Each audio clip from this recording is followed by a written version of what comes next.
What's going on, y'all? Here we go. Deeply Rooted, Season 2, Episode 4, with my man Daniel Dank Martin. Oh, what up? What up? Yeah. Man, we're halfway through Season 2, man. This is crazy, y'all. Like, we've been really doing it and having some powerful conversations. This is a brother that I like to say is moving mountains in this community. When it comes to, we talk all the time about your life being your story and the ability to write your own chapter, to write the next chapter. And I really don't know too many people who exemplify that more than my brother Dank. We met, several years ago, basically through music. And you know, it's one of those birds of a feather flock together. We're just kindred souls, man. We're both high achievers, and so we stayed up with each other throughout the years.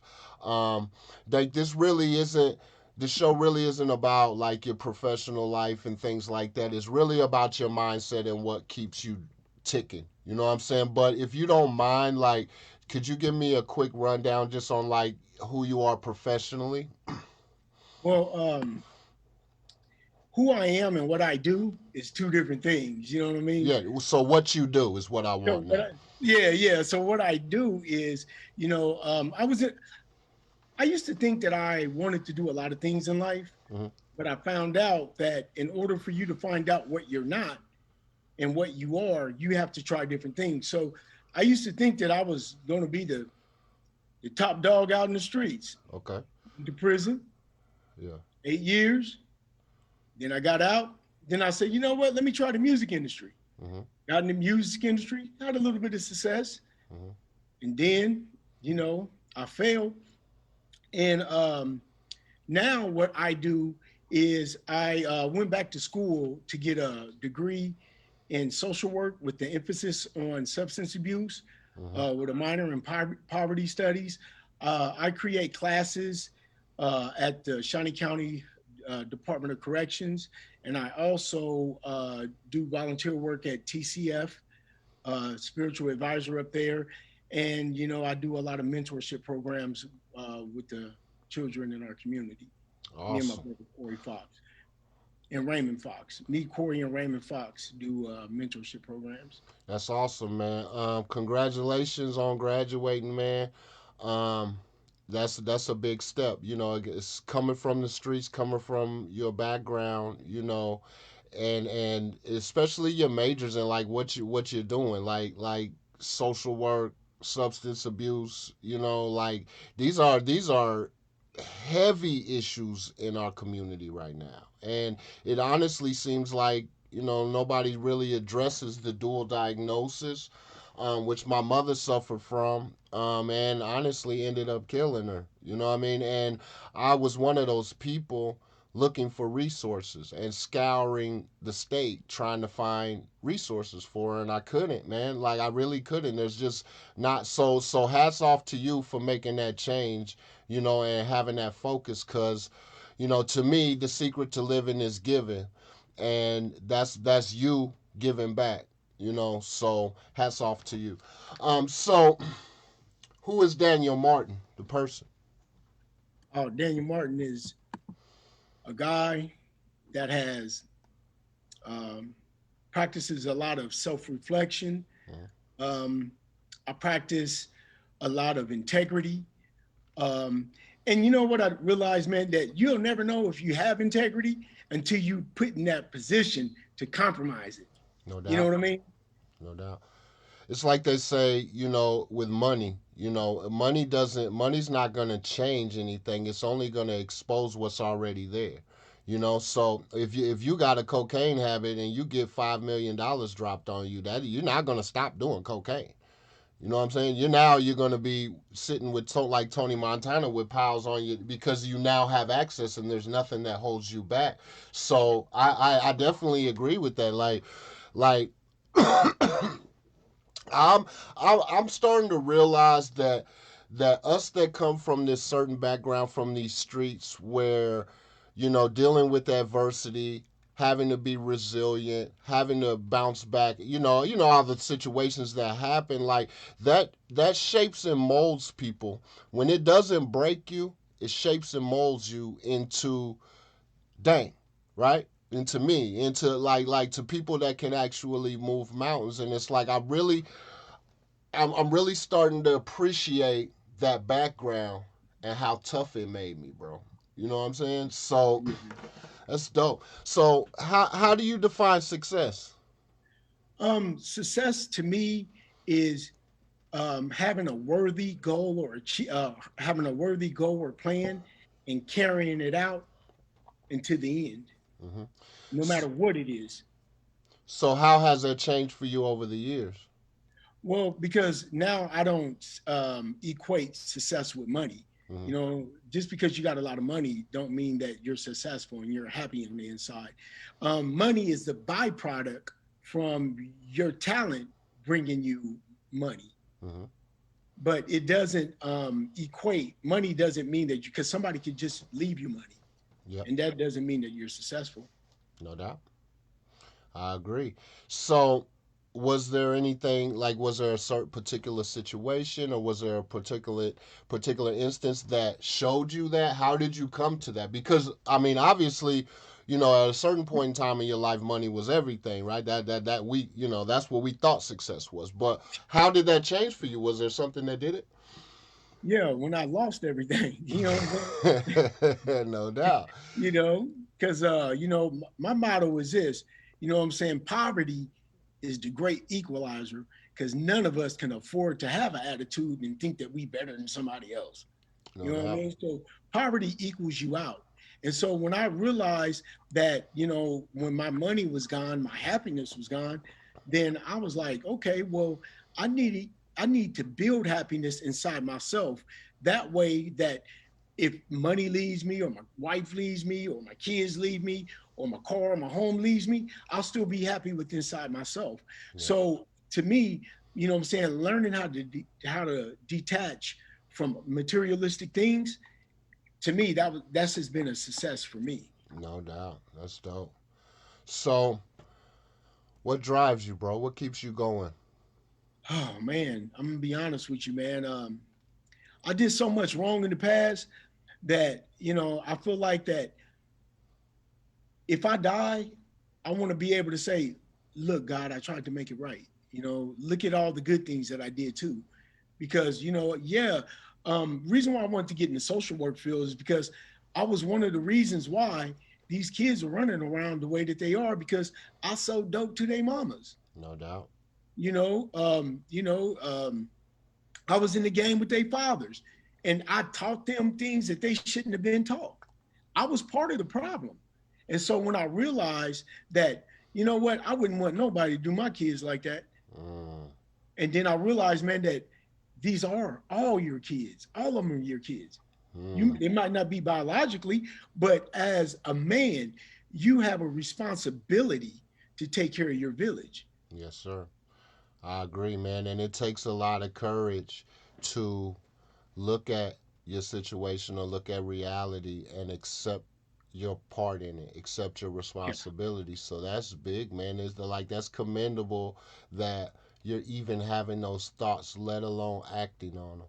You know what I'm Yeah. saying? So and I that's part of what this is right here, this deeply rooted thing is kind of me doing the same thing. I spent a lot of time putting out negative energy with this music, man, like and which was very conflicting for me because it was supposed to be the positive shit that took me off the streets. You know what I'm saying? So I Mhm. always felt like, well, I'm not on the streets. So and I'm trying to do something positive. I'm not selling drugs. I'm not, but then I had to look up and realize, yeah, I mean, yeah, you're not directly involved anymore, but now you're creating the soundtrack, which creates the vibration, which sets the tone for everything. You know what I'm Right. saying? And so that was a big realization for me, man. So no doubt, I think it's very intriguing that you know you came to that conclusion Because not because there, there's a lot of us, bro, and we don't all come to these conclusions. And even if we do, we don't always have the balls to to step out and do something about it. So okay, so how has a failure or an apparent failure set you up for later success? Well, I don't look at it as failures. You Mm-hmm. know what I mean? Because to me, that if a person doesn't fail, that means that they were never trying to do nothing in the first place. Uh-huh. You know, to me, it's a learning lesson, and I've failed, man, hundreds and millions of times, but I've learned way more than my failures. So each failure that I ever had, there was a learning lesson to be learned, so that I wouldn't do it again. It's kind of like when a person keeps making the same mistakes over and over in high school, Mm-hmm. and the teacher keeps saying, you missed all these words on your spelling test, and then she says, take it over again, and then you take it over again, and you keep missing them. Pretty soon they hold you back, so now you can't even go to the 10th grade because you done failed. Mm-hmm. Well, I realized that if I kept failing in life and I didn't learn my lessons, then I'll always remain on that level. No doubt. So each time that I found the gem or the jewel inside my failure, I moved up to the next level. Yeah. And that's what made me level up, because then, I wasn't afraid to fail. I Yeah. wasn't afraid because there's a learning lesson in it. And see, and what I've learned is, you are exactly where you're supposed to be at all times, right?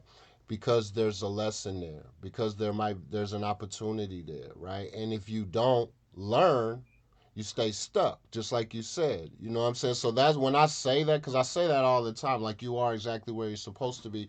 That's what I mean. There really is no such thing as a failure, right? If you learn a lesson. You know what I'm saying? The failure is not learning a lesson, no matter what it is. So, Yes. if you could have one gigantic billboard anywhere with anything on it, what would it say and why? Um,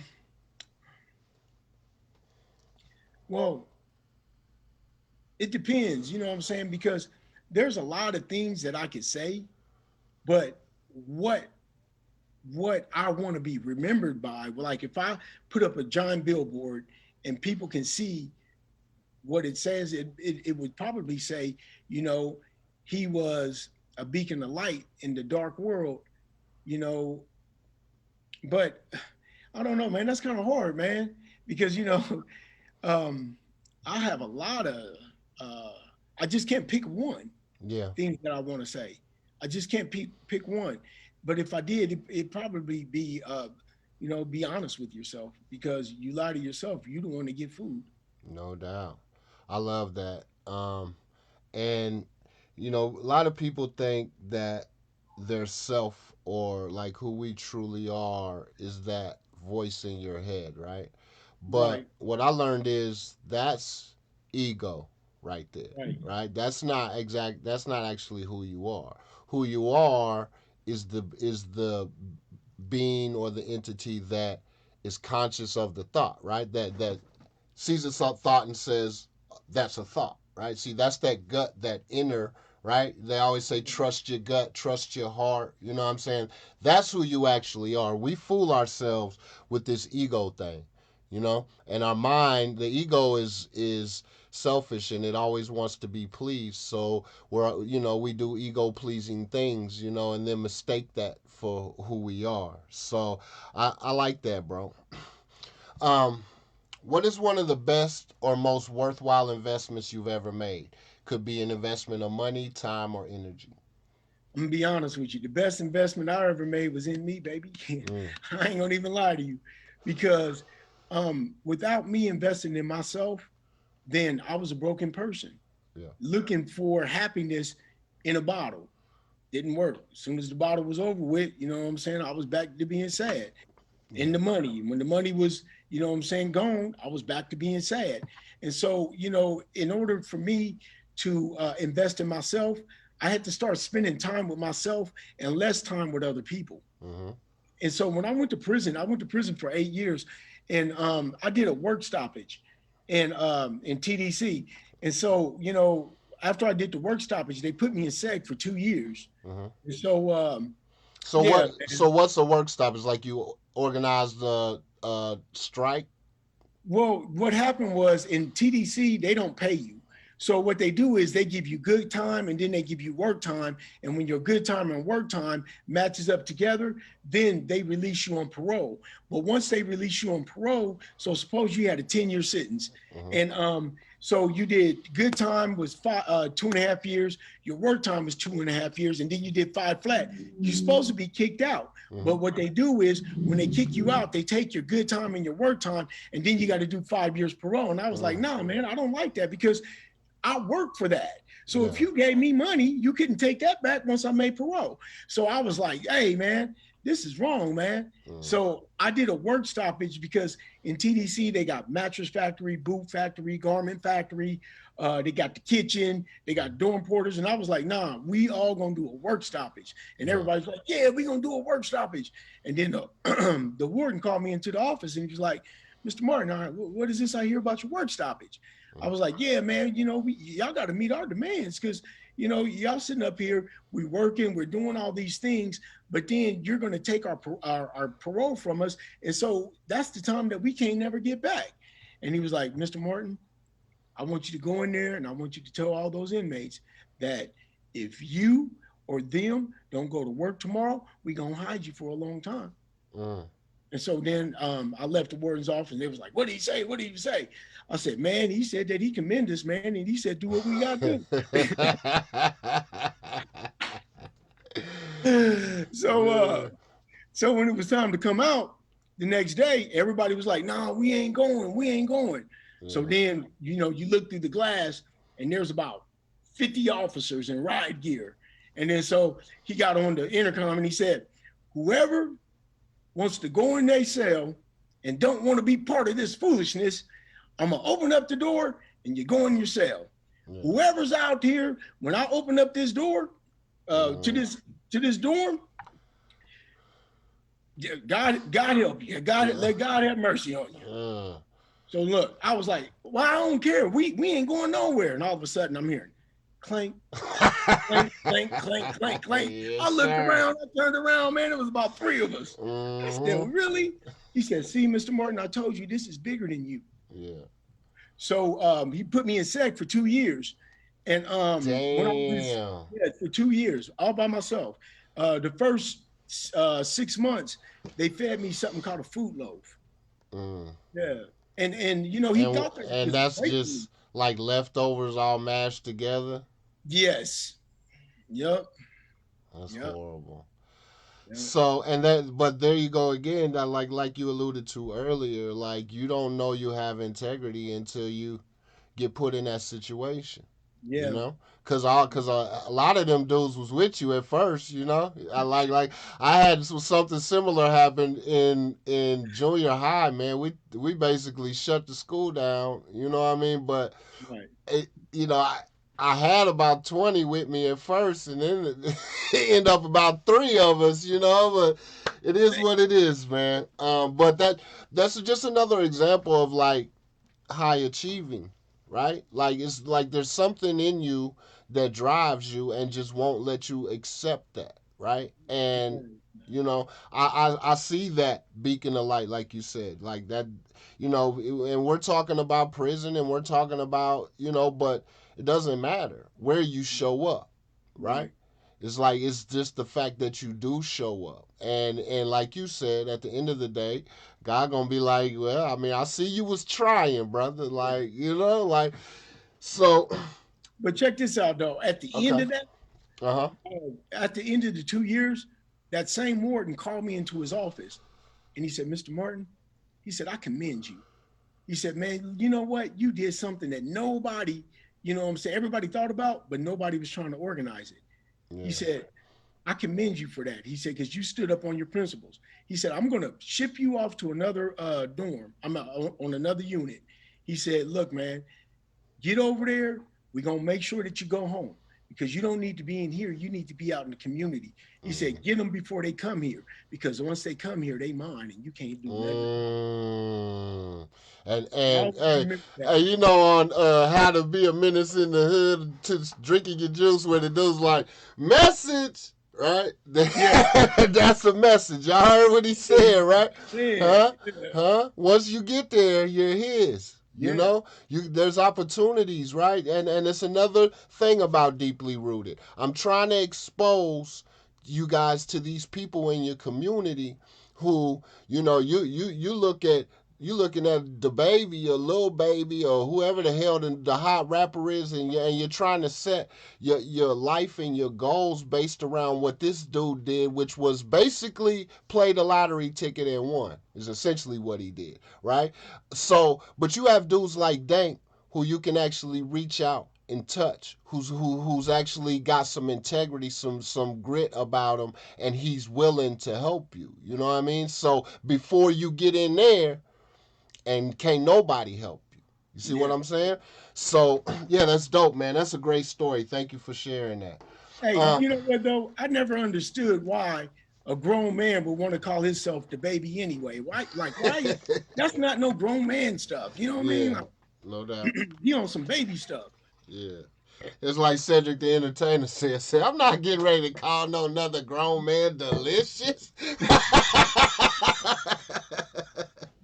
Yeah, for real. For real. I'm not gonna call no grown man baby. No doubt. I Man, agree. So, what impact do you want to leave on the world when it's all said and done? man, I'm be honest with you, man. Um I believe, man, that my principles is that when I'm born, there's two things that God gave everybody. He Okay. gave us two gifts, and those gifts are time and free will. And what you do with your time and your free will on earth is your gift back to God and humanity. Now, when you abuse your time and your free will, they put you in timeout. That's why people go Mm, into prison all the time. They don't take they mm, take might take your money, but they take your time and they take your free will. That's why they say, I'm gonna give you time. yeah, And then they take your ability to make the choices that you normally would make every day, like opening up a refrigerator to see what I want. no You doubt. know what I mean? And so those things that I was born with, and I was kind of like abusing my gifts that God gave me. So now when I die, I realize that the only thing that I leave behind, I can't take my car, my house, my wife, my kids. I can't even take this nice little hairdo that I got. I can't take that. You know what Yeah, I'm saying? This is fly, boy. And so yeah, I can't even take it with me. So yeah. only thing that I'm going to be able to take is my good and bad deeds, which was the decisions that I made in life, and the footsteps that I left other people to follow. That's And dope. I so love that.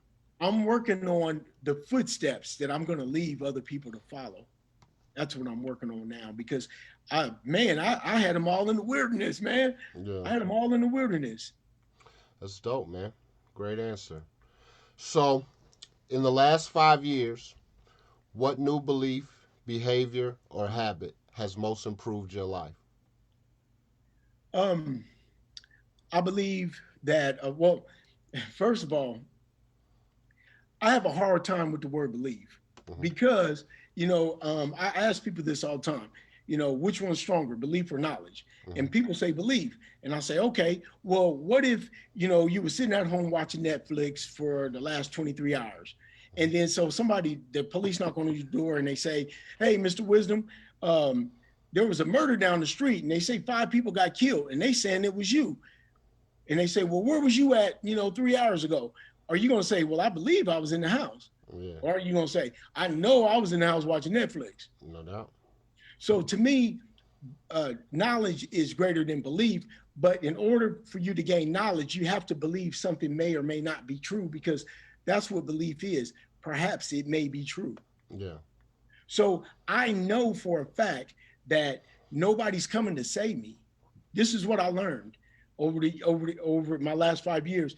I know for a fact that if I want to be saved from my condition, I need to make different choices in life, Mm, because my current condition, whether if it's good or bad, is based on the decisions that I've made. Now, don't get me wrong, there are external factors out there that limited your choices to be able to make your decisions. That is true, but at the end of the day, I'm responsible for my destiny in life, where I'm at. I'm responsible for that 100%, and I can't blame anybody. And if I don't like my condition, then I need to change it because I'm the one that's getting the results.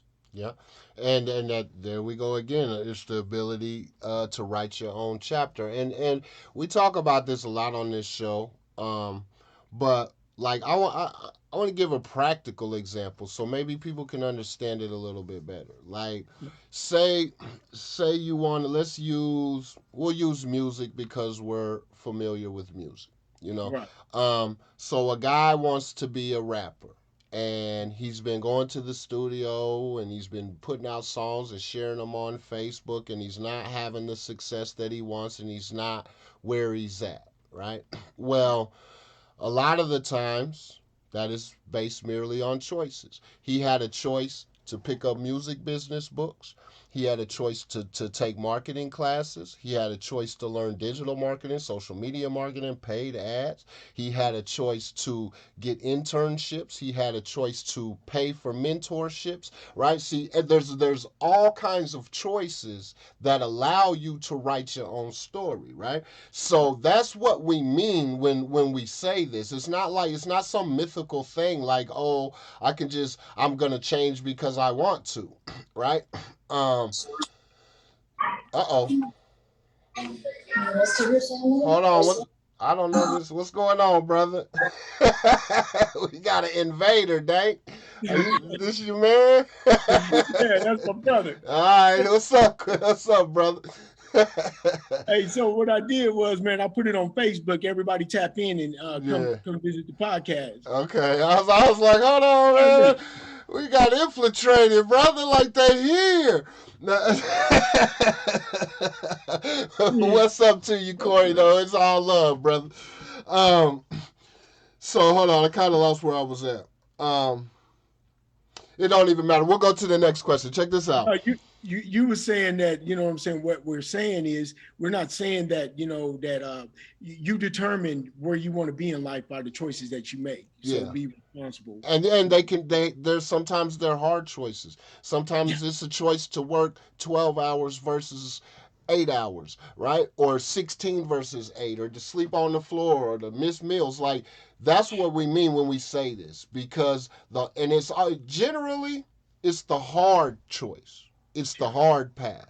And people, especially today, we're really comfortable. We don't have to go anywhere for our groceries, food, entertainment. We don't have to go anywhere for nothing anymore. And people get real comfortable. But we're also in an instant gratification society where people don't they just want to be famous. You ask some of these kids what they want to do, they're like, I want to be famous. I want to be rich. Like, well, how the hell are you doing that? Well, I don't know. I'm just gonna do it. I'm gonna, like. So that's what we mean when we talk about, the ability to do something. Like they. How old are you, brother? I'm 48. So in your 40s, you went to school and got a degree. Is that correct? Yeah, about 4 years ago I started. So I was about 45. Right? And that's a hard choice, right? Yeah. But he realized his ability to just do it. And I'm sure sometimes it's a little different being in college classes with 18-year-olds and 20-year-olds and people looking at you like, what are you doing? Cuz I did the same thing. I got a degree myself, like, so I understand like what that really means. So that's what we mean, y'all. All right, Dank. All right. What advice would you give to a smart, driven kid about to enter the real world? Don't be afraid to make mistakes, because everybody's going to make mistakes. You're not going to do everything perfectly, but just make sure that when you do make them, that you own it, you become accountable for it, and you learn from it, because everybody's going to make mistakes. Yeah. Everybody. And then they're not mistakes. Now, Yeah. what advice should they ignore? Any advice that's coming from unsuccessful people. I don't take advice from unproductive people. I might listen because, yeah, they can teach me something. But, if you're living in a cardboard box, you ain't going to tell me how to go buy a house. No doubt. I'm not going to listen to that. No doubt. It's dope. Um, so do you have a life's mission? Like, or do you have a mission right now? Yeah, yeah. My mission is to change the community one individual at a time, one person at a time. That's all I need. I just need to get one, and then that one reach one, and that one reach one, and then pretty soon the whole community is turning. You know what I So mean? so do you have a perfect vision? Like what is it like in a perfect world, 10 years from now, what does that vision look like? My vision for the community is that we first of all we put down the guns and we don't shoot each other anymore. Another vision is that we will stop doing drugs because drugs is a $300 billion industry, Mm, and it's not going anywhere. As long as there's a demand, it's going to be a supply. America brings in 90% of all the heroin in Afghanistan. America brings 90% of that to America. wow. Everybody brings their drugs over here for us to do. Yeah. Everybody. Yeah. Is So, I mean, I think that, America has a drug problem. We have a drug problem. But what I really started thinking about was, I don't ask why there are so many drugs. I say, why are there so many people out here who feel empty on the inside and don't like who they are? So they try to use drugs to change who they are on the inside. yeah. And you got boots on the ground for that shit, man. You got boots Oh, on the yeah. ground. So, in the last 5 years, what have you become better at saying no to? Distractions, invitations, etc. Drugs, women, and Okay, so were there any new realizations or approaches that help? Because this is well, something I struggle with myself, you know? right, right. Well, I'm gonna be honest with you. One of the best things that I ever did was I got out of the music industry. Mm-hmm. Because if when I got out of prison in 2005, I wasn't doing anything. So I was having some good success because I was all business. But once I started partying, it kind of changed the dynamics of everything. Yeah. And so, in order for me to get back to being who I was, I had to leave that place and then get away from everybody and everything and find out, and go reinvent myself again. No doubt. This is one of my theories, just about the black community, Mm-hmm. is the party kills us more than anything, bro. It get Yes. right. So, and I'll give you an example. Like, you're at, being at a party leads you to be intoxicated, leads you to have unprotected sex, leads you to have babies with women that you don't, which then leads babies out here from toxic, parents, and or you spend entirely too much money trying to put your peacock feathers on to impress everybody at the party. You do too many drugs. You get drunk. There's violence. We get killed at the party. Like, the party kills us, man. And Yes. everybody's always thinking about the party. And then I got to thinking, like, see, for our parents and their parents, their world and their society was way different. There was very little respect outside of their own community. So when they went to their jobs, shit was hard. There was, they were actually lynching people in the streets. So the party for them became the only really way to escape. You know what I'm Right. saying? So that culture kind of came about, and but things changed for us, So I agree. It's something that I never really did, bro. If you remember, if you think back about me, like, how many shows have you seen me at, right? I Not really too many.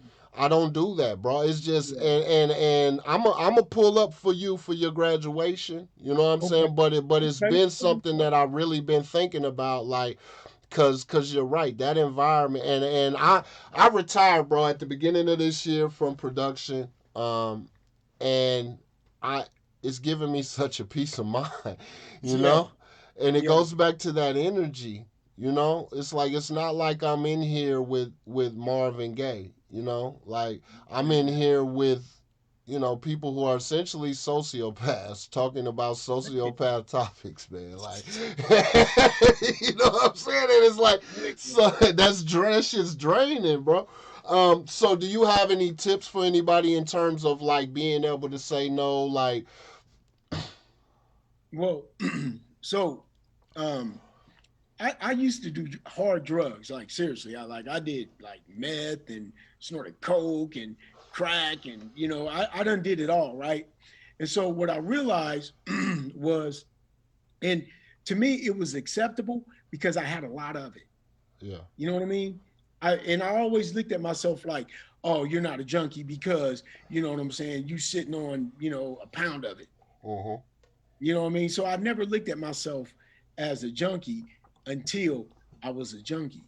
mm, You know what I mean? So my thing is, when I said that I wasn't going to do any more drugs, I realized that you have to say no every second of the day. mm, You can't just say, well, you know what? I said no one time, and then 2 weeks later, you go ahead and do it because somebody talked you into it. yeah. No, you got to say no. And And so, go ahead, and go, yeah, the way that I learned what happened was is that when you're dealing with a negative, evil spiritual entity, right, mm-hmm, who knows your hearts and desires, right, you'll say no, and then it'll come back to you a week later in a bigger package, a bigger, prettier package with a bigger bow on there. Like, okay, well, here's 3 girls, and yeah, they got all the drugs that you want. yeah, You gonna do it? No. Oh, now there's 5 girls, and they said that they're gonna do this, and so my thing is, you have to say no to all that, and then it gets easier. Like yeah. me, I have no problem now. Yeah, and it's a muscle essentially, just like going to the gym and trying to get your pecs right or get your arms right. Like it takes work. The first time you're in there, it's hard, it hurts, but it's what's called the compound effect, right? So that first no compounded with that second no compounded with that thousandth no now turns into a big no, so it's step by step. I agree with that, man, and you have to build the muscle. um so when you feel overwhelmed or unfocused or have lost your focus temporarily, what do you do? I go hug my kids, man. Just go to the kids, spend time Yeah, with the man. kids, right? Yeah, man. I'll be like, come, y'all come give me a hug. Yeah, Your dad needs a hug. Oh, sure, Dad, we'll give you a hug. I'm like, that's the free stuff in the world, man. yeah, because especially young kids, man, they have this innocence about them, and it's like we as the grown-ups and the adults in their life, like we ruin that innocence because we know that there's a cold world ahead, but I agree, man. I love, like, there's nothing like hearing a 4 or 5 year old, Yeah, 3 year old singing, having fun, playing with their toys. Like that right, will bring you back to the right. world.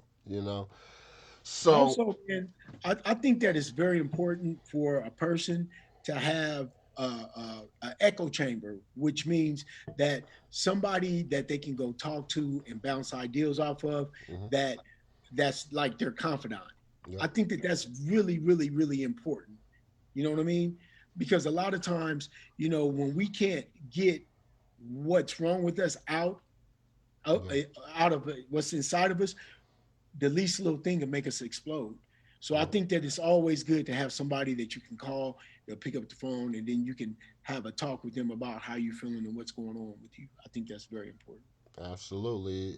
Because sometimes you're in the forest walking on the trails and you can't, or you're down in there, look right in amongst the trees, but you can't really see the forest. And sometimes you need that outside perspective not seeing shit from where you're seeing it at. So that's dope. So I'm glad that you have somebody, and you know, actually, there's a bunch of us because we will do that with each other from time to time. You know, just bounce ideas off of one another, man. And you know, it it kind of goes back to, are we still hearing? Can you hear me, Dave? Yeah, I can hear you. Okay. Oh yeah. Okay. Now I lost my whole train of thought. It was something with her You being all able right? to listen back. Okay. Yeah. Sometimes I've been having.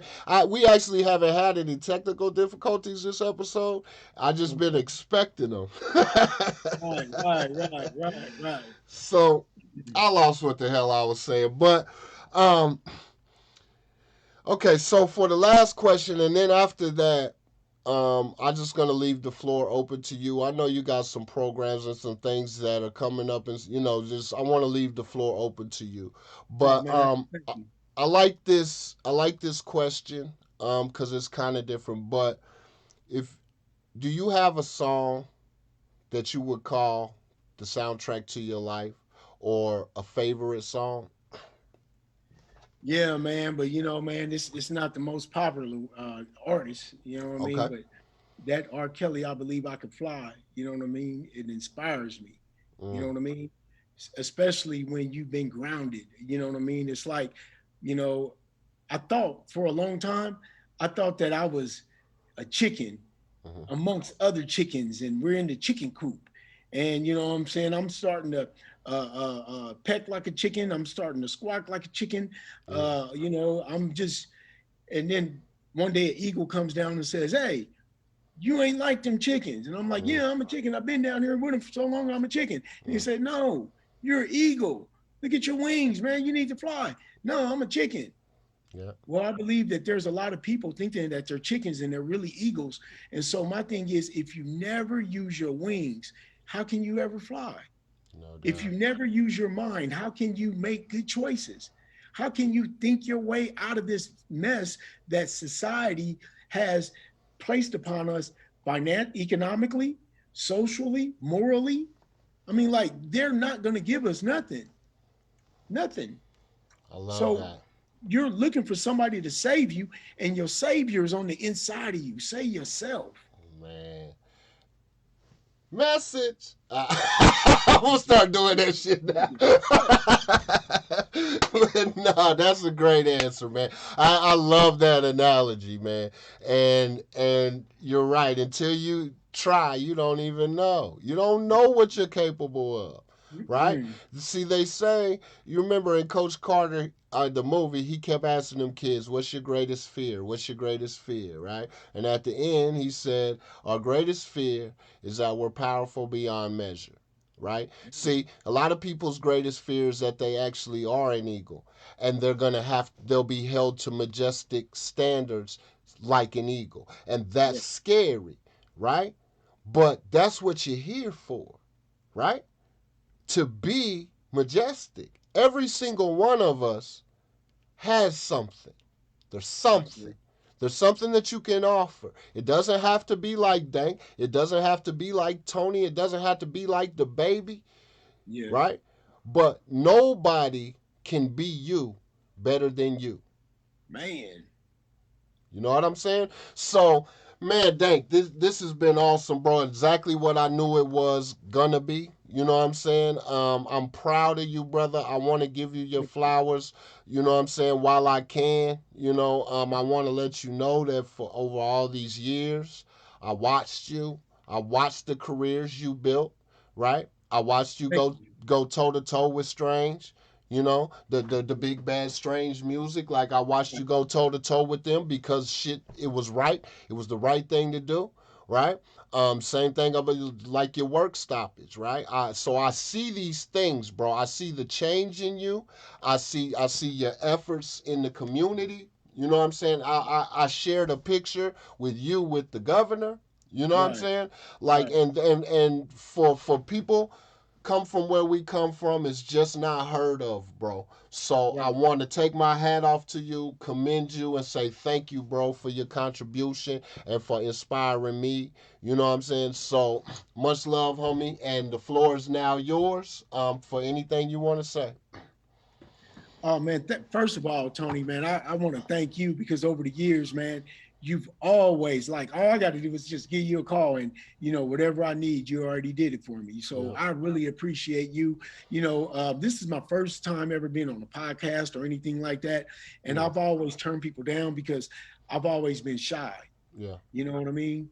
And That's it. so I was just like, you know what? I need to start stepping out my comfort zone because if I'm going to be a public speaker, I need to be able to get up there and be confident in me. So that's one of my fears right there is that I'm afraid to actually, like do videos and podcasts. But so thank you for getting me out of my comfort zone, bro. I No really doubt. appreciate that.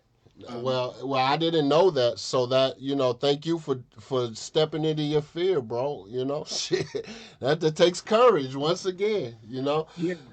So, what do you got going on, man? I mean, you're getting ready to graduate. You're getting ready to get out here and start moving and shaking, man. What are you doing, bro? So my thing is that I don't like the way that they're doing drug and alcohol counseling. Hmm. And the reason why I don't like it is because it's a money thing. If you look at the prison system, if you look at social work, or if you look at rehabilitation centers, they make their money off of people being sick. So why would I help you get better? No doubt. Why would I help teach you so that way that you will stay out of prison? I Yeah, need you to come because that's you get my paycheck. yeah. So my thing is, I don't like the way that they're doing things, and if I don't like the way that they're doing it, then I need to change it. And the only way that I'm going to be able to change it is if I go get that piece of paper, and then they respect me that way first. No doubt. And so my thing is, I'm gonna go off and get a master's degree. Matter of fact, this show that I'm throwing, I just didn't put it out there like that, but I'm gonna use it to pay for my master's degree. I see If I what you can, doing, bro. yeah, if I Yeah, can, if I can, if I'm going to be helping people out in the community, yeah. then this is their vested interest in them helping me get a master's degree. That way, that I can take that money, get my master's degree, and then come back and facilitate the community a little bit better. Because without it, I'll have to go work for somebody, Yeah, and I'm not doing that. yeah. you know so I'm gonna get a master's degree, and then my thing is I want to do three things. The first thing that I want to do is I want to do a mentorship program with my brother Corey and Raymond and anybody else that want to get involved. And you guys, the Man Up program, the Yeah. Man Up program, I am so in love with that. Since y'all taught me about that, oh man, I've been wanting to use that for a long time. So that's one of the things that I want to do is get the Man Up program running. That way that we can get federally funded. Mm, That way that, what I'm saying, we can actually start teaching these eagles that they're not chickens anymore. I love it, bro. The second thing I want to do is I want to open up my own rehabilitation center. And the reason why I want to do that is who's best to help another drug addict than one that actually made it through there. No doubt. Yeah. I want to say, man, where my boy Bobby White at, though, man? That's my guy. Hey, I seen him one Bob day. is married and Okay. living his best married life right now, man. I mean, Okay. he started a detailing company, just a mobile detailing company. Uh, he's in the comments. He said, "Man, up." He hears you. Okay. Okay. Yeah, that's his guy, man. What up, Bobby White? You know what I'm Yeah. saying? I want to send a shout out to my boy Bob. And so, man up, what he's referring to is Bob had this idea. Uh, Man up is an acronym, maneuvering against negative, uplifting positive, right? And it's an ideology and something that we wanted to bring to the community, and we attempted to bring to the community. But things, I think we kind of went about it the wrong way the first time. We didn't. We just kind of brought a bunch of chickens in. We didn't go get the eagles. You Oh, know what I'm well, saying? So this time, man, we need to go get the eagles, and that conversation needs to jump yeah. back up, and we need to get something going, man, because it's brothers like us that can actually make these changes, man. Right. That can actually do something. We got the courage to stand up, so we really need to get on it. But again, we're educating. like you're educating yourself. This is not things that we were taught as kids. A lot of these ideas, Bob, Dank, like we had to stumble on this shit. Like nobody gave us this information. And again, another thing about deeply rooted is like my chance to give some of this stuff to young dudes. So that dude that was me, that dude that was Dank when he was 19, that was Bob when he was 19, and all he needed was the and now I'm using this shit nowadays. All Yes, sir. he needed was the knowledge that he was an eagle, and Right. nobody told him, bro. And I just, it's kind of our responsibility to start telling these people, man. So Dank, man, this has been great, bro. You did a great job. You know what I'm Yeah, thank saying? you. I know, if you was insecure, bro, there was no need to be, man. Because Appreciate it. one thing about you is you live from your heart, bro. And that's all you ever have to do with this type shit. That's all I ever do, man. I don't rehearse. I don't, like I just turn on the stuff and start going because how can I be wrong if I'm coming from my heart, you know? Right. So I want to thank you again, bro. This has been great, man. And man, I'm with you on the journey. If you need me, I got you. I always need you. I'm with you, bro. So Okay. thanks, homie. Um, and I want to send a shout out to my brother Corey Fox, Raymond Fox, my boy Reggie Mayo. You know what I'm saying? I ain't seen Reggie in a long time. Bob White, RP. I love you guys, man. And let's clean up the community. No doubt. Shout out Reds, man. I didn't know you knew Reds. Now I gotta think And about Reggie that. used to be over my house every day when Yeah, he was a kid. Yeah, but then yeah, he moved to Lawrence. yeah. That's Yeah. what's up, man. Okay, well you have a great Sunday, brother. You too, bro. Yeah, all right. All right. Later. Peace.